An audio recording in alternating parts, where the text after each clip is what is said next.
Hi, my name is Jeff Outlaw. I'm the manager of the character and animation team. I have the pleasure of working with some of the most talented animators and character modelers in the business.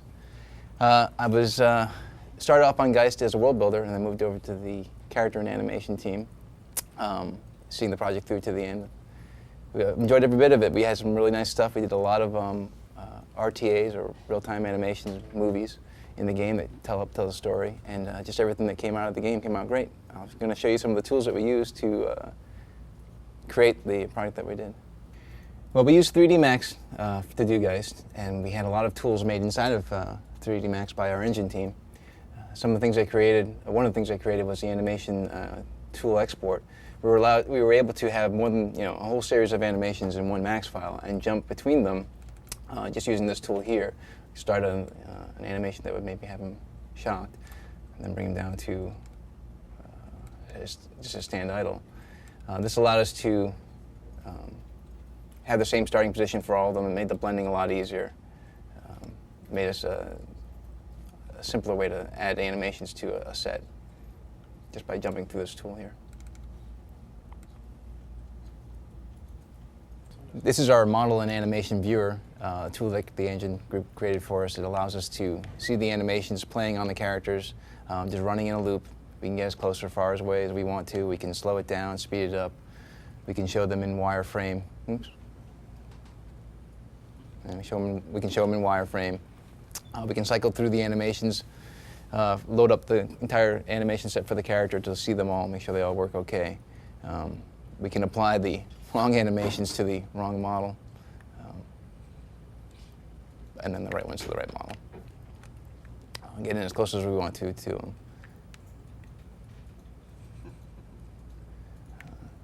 It showed every aspect of the modeling, all the environmental maps you can see. We can move the light around to see the environmental maps coming in nicely, the detail maps, bug maps. Everything would be loaded into the maps so we could see it the entire way. Gives a good view of how the character looks and feels, moves.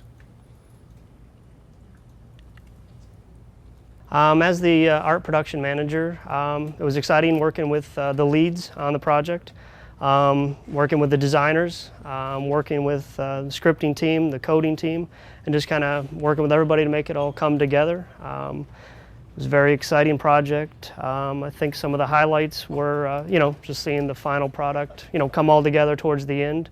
Multiplayer is very exciting also. It was great to be a part of that. I think overall, it was a very good project. I'm going to go over just some of the basic, some of the concept sketches and designs for the project. You can see up here is quite a bit of them. You can see a lot of the color studies.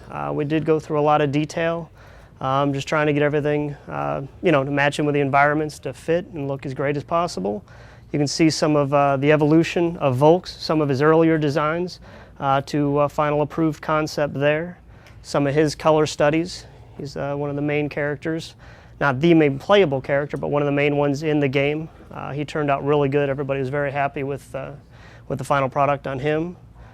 Some of the enemy characters, some vehicles, some earlier stages of actually Volk's as a young child.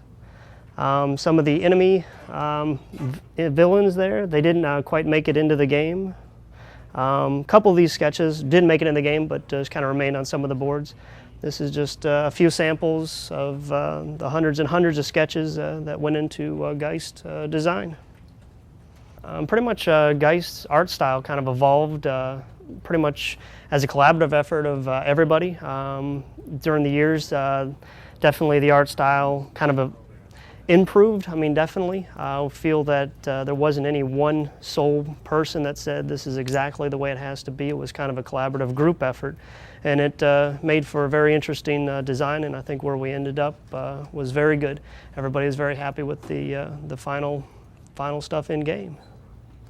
Hi, my name is Tim Schwalk. I'm the lead scripter here on Geist. I've been with InSpace for 3.5 years. I started out on Mary Kate and Ashley, which was great fun.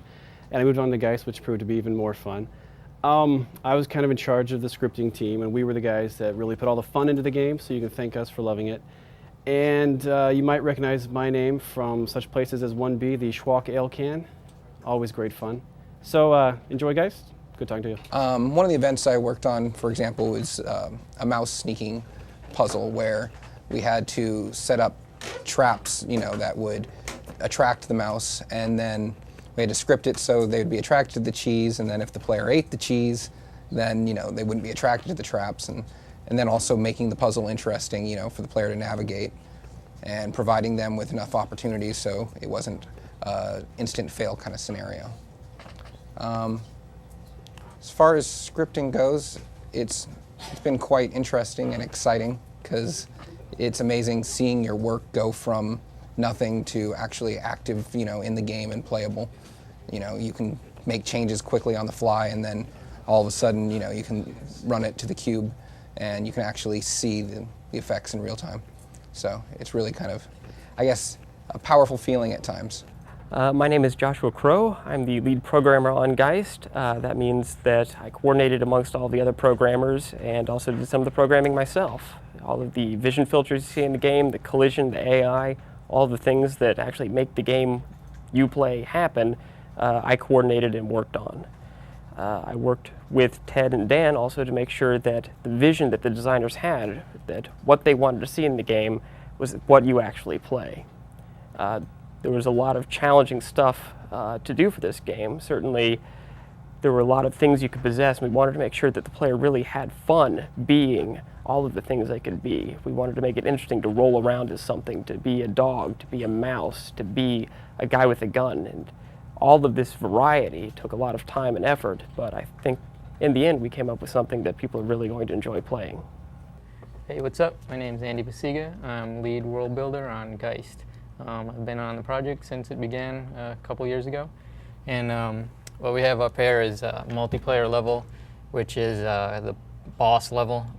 We do everything in max, so right here this is about 18,000 polys. We do all of our texturing, lighting, everything in max. That's the wireframe. Here we have it fully lit with light maps and everything. We have custom engine tools. We can assign all of the launch point properties to all the models and everything in there. We have some pretty cool texture tools, which we can basically see, scroll through every texture that's on the level, assign different properties to the textures and stuff from there. What we can also do is just export them right from Max into our engine, and from there we can just boot it up and play it. So this is the level that was right on my screen. Couple, between me and the world builders, we built a lot of different levels, different environments, everything ranging from, morgues to kitchens and stuff. One of my favorite is definitely the kitchen. It was kind of one of the hardest to nail. Everyone had different aspects of, what they wanted to see the kitchen in an underground complex look like. But in the end, we finally went with like a mess hall type kitchen-esque area. And I think it came out pretty well. Lighting, all of the models and stuff inside the kitchen. We have, everything from a grill with burning hamburgers frying to, a picnic table like mess hall chairs and stuff, which the soldiers sit on. So that's probably definitely my favorite area in the game. So.